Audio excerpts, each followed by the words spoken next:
Good morning दोस्तों। स्वागत है आपका अपने यूट्यूब चैनल स्टडी मटेरियल पे। कल की हमारी पॉलिटिकल साइंस की क्लास थी भारतीय राज्य व्यवस्था पे। उसी क्लास को हम आगे कंटिन्यू करते हैं। कल हमने भारत का संवैधानिक इतिहास देखा था, जिसमें हमने 1773 के रेगुलेटिंग एक्ट की बात की थी। फिर 1858 का भारत शासन अधिनियम देखा था। फिर आगे 1909 में मार्ले मिंटो अधिनियम उस पर बात की थी। और 1919 के मॉन्टेग्यू चेम्सफोर्ड अधिनियम को देखा था। आज हम इससे आगे देखते हैं 1935 का भारत शासन अधिनियम। इस अधिनियम की स्वयं की कोई प्रस्तावना नहीं थी। जो 1919 का मॉन्टेग्यू चेम्सफोर्ड अधिनियम था, उसी की प्रस्तावना को इसमें स्वीकार किया गया था। और 1935 के भारत शासन अधिनियम में पहली बार अखिल भारतीय संघ की स्थापना का प्रावधान किया गया और इसी में देशी रियासतों को भी शामिल किए जाने का भी प्रावधान किया गया, लेकिन देशी रियासतों द्वारा इसका घोर विरोध किया गया। इस कारण इन अखिल भारतीय संघ की स्थापना नहीं की जा सकी थी। इस 1935 के अधिनियम द्वारा जो प्रांतों में दोहरा शासन लागू हुआ था 1919 के अधिनियम द्वारा, उसे समाप्त कर दिया गया और इस दोहरे शासन को केंद्रीय स्तर पर लागू किया गया।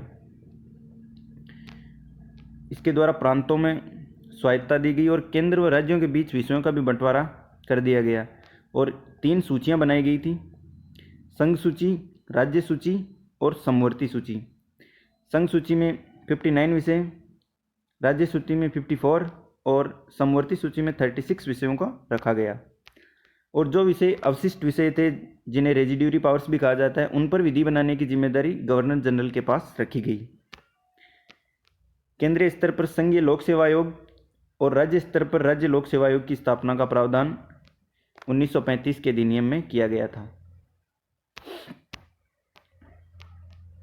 1935 के अधिनियम द्वारा दिल्ली में संघीय न्यायालय यानी कि फेडरल कोर्ट की स्थापना का प्रावधान किया गया, जो देश का सबसे बड़ा न्यायालय था। लेकिन इसे हम सर्वोच्च न्यायालय या उच्चतम न्यायालय नहीं कह सकते, क्योंकि संघीय न्यायालय के जो निर्णय है उसके विरुद्ध लंदन की प्रिवी काउंसिल में अपील की जा सकती थी। इस कारण ये उच्चतम न्यायालय नहीं था। इस संघीय न्यायालय की स्थापना 1 अक्टूबर 1937 को हुई और सर मॉरिस ग्वेर इसके पहले मुख्य न्यायाधीश बने थे। इसी अधिनियम में निर्देशों के उपकरण का भी उल्लेख किया गया, जिसे वर्तमान संविधान में राज्य के नीति निर्देशक कहा जाता है। 1935 के अधिनियम में निर्देशों के उपकरण का उल्लेख किया गया था, जिसे वर्तमान के संविधान में हम नीति निर्देशक तत्वों के रूप में जानते हैं। 1935 के अधिनियम द्वारा बर्मा को भारत से अलग किया गया। बिहार व उड़ीसा सिंध व बॉम्बे को अलग अलग किया गया। जवाहरलाल नेहरू ने अपनी पुस्तक डिस्कवरी ऑफ द इंडिया में इस अधिनियम को दासता का अधिकार पत्र कहा था और इसी पुस्तक में जवाहरलाल नेहरू ने इस अधिनियम को इंजन रहित गाड़ी की संज्ञा दी थी, जिसमें अनेक ब्रेक लगे हुए हैं। इसी अधिनियम पे इंग्लैंड के इतिहासकार केबी कीथ ने भी अपनी प्रतिक्रिया दी थी और अपनी पुस्तक constitutional history of the India में इसमें लिखा था कि इस अधिनियम से भारतीयों ने महसूस किया कि उन्हें सब कुछ मिल गया है, वहीं पे इंग्लैंड वासियों ने भी ये महसूस किया कि उन्होंने कुछ भी नहीं खोया है। आगे 1940 में अगस्त प्रस्ताव रखा गया। इस प्रस्ताव में पहली बार भारतीयों के लिए संविधान सभा के गठन की भी बात को स्वीकार किया गया था।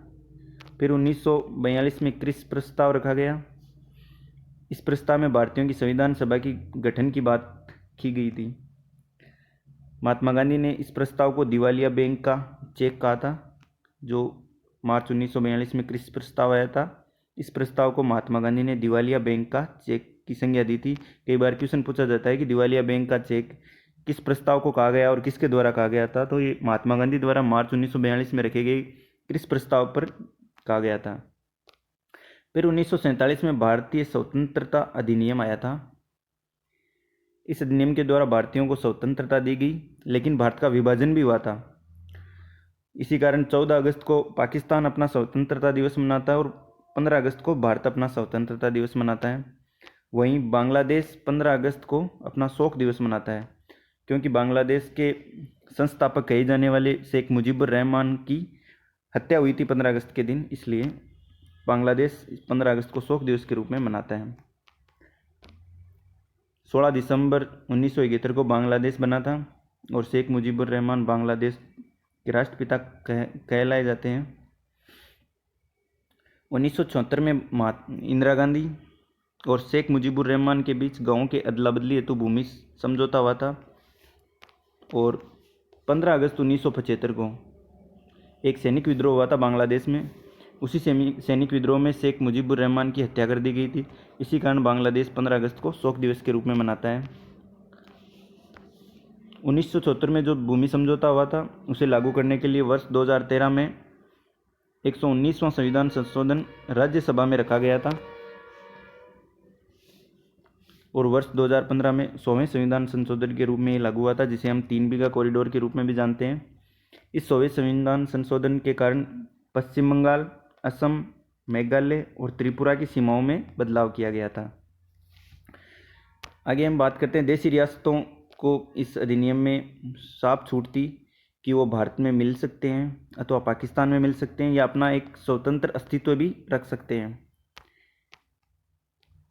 सरदार पटेल को भारत के पहले गृह मंत्री बनाया गया था और ये जो देशी रियासतों का विभाग था इसी गृह मंत्रालय के अधीन था। वीपी मेनन को भी इसी भाग में सचिव बनाया गया था।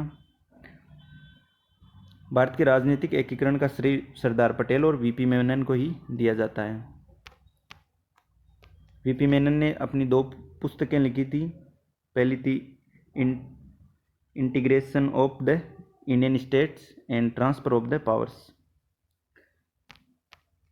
इस 1947 के भारतीय स्वतंत्रता अधिनियम में यह भी उल्लेख किया गया था कि जब तक दोनों देशों की संविधान सभा अपना संविधान नहीं बना लेती है तब तक 1935 के अधिनियम द्वारा दोनों देशों की शासन व्यवस्था को संचालित किया जाएगा और जब तक दोनों देशों के नए संविधान के तहत कोई संसद का गठन नहीं होगा, यानी कि वहाँ पे आम चुनाव होकर एक नई संसद नहीं बनेगी, तब तक दोनों देशों की जो संविधान सभा होगी वही संसद के रूप में कार्य करेगी। तो दोस्तों आज की क्लास हमारी यहीं समाप्त होती है। मैंने भारत का संवैधानिक इतिहास देख लिया है। आगे की क्लास में हम भारत की संविधान सभा की बात करेंगे। तो आपने हमारा यूट्यूब चैनल अब तक सब्सक्राइब नहीं किया है तो जल्दी से सब्सक्राइब कर लीजिए और हमारे टेलीग्राम चैनल से भी जुड़ जाइए। Thank you.